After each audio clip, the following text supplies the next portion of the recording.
तो आरबीआई ने ई-रुपी लॉन्च कर दिया है और इसके साथ ही एक बहुत बड़ा सवाल भी खड़ा हो गया है। क्या ये भारत के डिजिटल पेमेंट सिस्टम में मतलब एक नई क्रांति लाने वाला है? चलिए आज इसी को जरा आसान भाषा में समझने की कोशिश करते हैं। तो सवाल बहुत सीधा है, क्या इसका मतलब ये है कि यूपीआई का दौर अब खत्म होने वाला है?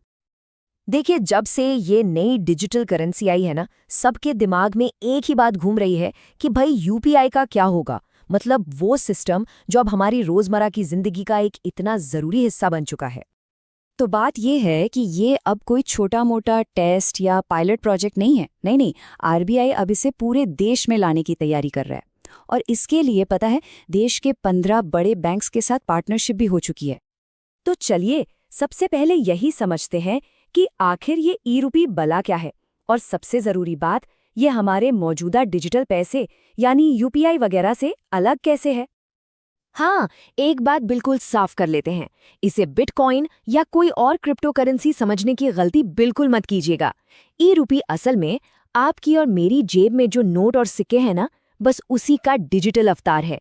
और इसे कोई प्राइवेट कंपनी नहीं, बल्कि सीधे आरबीआई यानी हमारा सेंट्रल बैंक जारी कर रहा है। अब यहाँ आती है सबसे दिलचस्प बात। ई-रुपी को डिजाइन ही किया गया है एक डिजिटल कैश की तरह। इसका मतलब क्या हुआ? इसका मतलब ये कि ये बिना इंटरनेट के भी चलेगा और आपको पेमेंट करते वक्त बिल्कुल वैसा ही फील देगा जैसे आप असली नोट और सिक्के इस्तेमाल कर रहे हो। अच्छा, ये अनुभव होगा कैसा, जरा सोचिए। मान लीजिए आपको 200 रुपए देने हैं, तो आप अपने डिजिटल वॉलेट से सच में 100 रुपए के 2 डिजिटल नोट चुन के स्वाइप करके देंगे।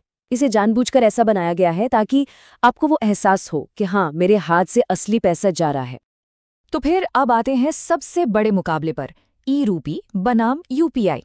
चलिए देखते हैं कि डिजिटल पेमेंट्स के इस अखाड़े में ये नया खिलाड़ी हमारे पुराने चैंपियन के सामने आखिर कहाँ टिकता है।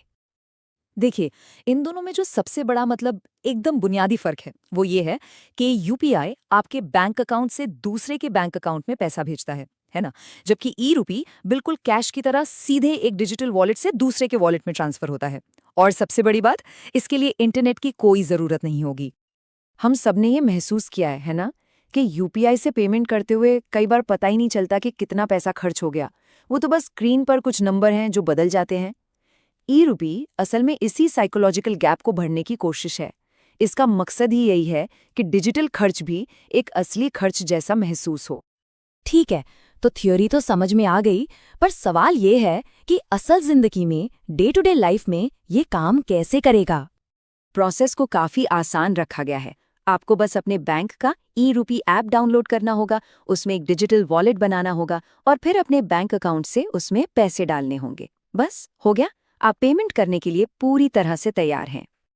और मजे की बात यह है कि इस डिजिटल वॉलेट में आपको 50 पैसे के सिक्के से लेकर 2000 रुपए के नोट तक सब कुछ मिलेगा।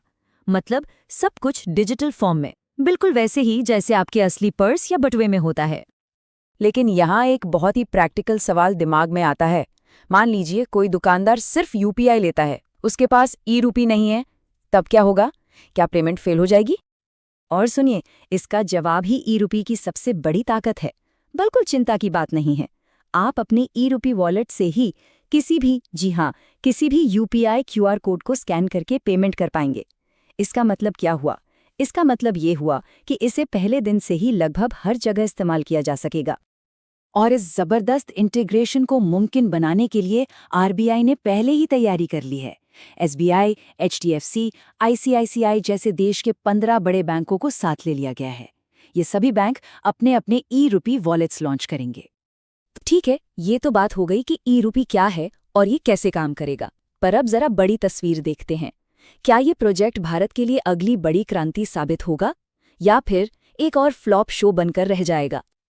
देखिए, इस सवाल का जवाब शायद इतिहास में छिपा है। थोड़ा पीछे चलते हैं साल 2016 में। याद है जब यूपीआई लॉन्च हुआ था, तब भी कई बड़े बड़े एक्सपर्ट्स ने इसे फ्लॉप शो बता दिया था। कहा था कि भारत में ये कभी नहीं चलेगा।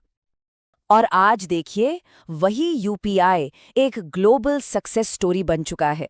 तो इतिहास हमें यही सिखाता है कि कोई भी बड़ी नई टेक्नोलॉजी रातों रात पॉपुलर नहीं होती, उसे अपनाने में वक्त लगता है। तो हो सकता है कि ई रूपी का सफर भी कुछ ऐसा ही हो। तो कुल मिलाकर कहानी ये है कि ई रूपी यूपीआई को रिप्लेस करने या खत्म करने नहीं आ रहा, बल्कि उसका एक साथी बनकर आ रहा है। एक ऐसा डिजिटल कैश जो बिना इंटरनेट के भी चले, जो खर्च करने के एहसास को ज़्यादा रियल बनाए और जो मौजूदा यूपीआई नेटवर्क के साथ मिलकर आसानी से काम कर सके। तो आखिर में हम उसी सवाल पर वापस आते हैं, क्या ई रूपी अपने शुरुआती मुश्किलों को पार करके भारत की अगली डिजिटल क्रांति बन पाएगा, या फिर ये यूपीआई की इतनी बड़ी कामयाबी के साए में अपनी जगह बनाने के लिए बस संघर्ष ही करता रहेगा?